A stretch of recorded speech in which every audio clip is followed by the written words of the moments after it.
because the Cowansville Medical Center is becoming a victim of slow pay by both state welfare and Medicare, which means they're having trouble paying their bills.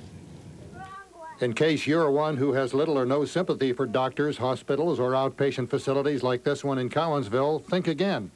They're one of the few facilities around Armstrong County still accepting new patients, and 14,000 people last year came here. Watching them in action, it's easy to see why. All right, Roger, are you sick too?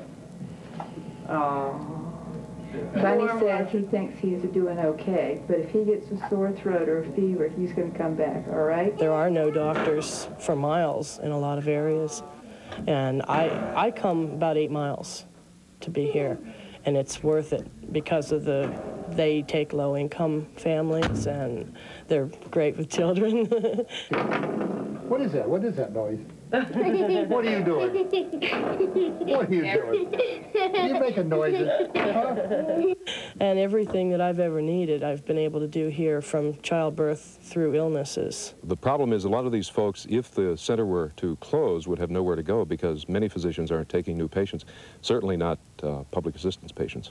No decision has yet been made about closing this particular facility, but the red flag is up. They're in trouble unless the state and Medicare start to pay their bills a little more promptly. When the state had budget problems, that delayed our payments, somewhere around 3 months or so. You can't operate on a 3-month delay to your creditors. It's very difficult. Fortunately, up until now, most of them have been pretty understanding. We're to the point now where understanding has come to an end.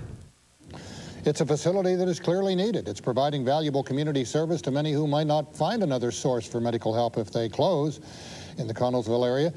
And their problems are not of their own making. It's state welfare and it's Medicare, which apparently have problems of their own. So I've asked Congressman Murtha to check on Medicare, and State Senator Pat Stapleton and State Representative Pesci to kind of bug the welfare people and shape them up so they do pay their bills. But I'll be having more on this. I have a few things in mind on my own. But before leaving today, I wanted to pass along some other good news to you.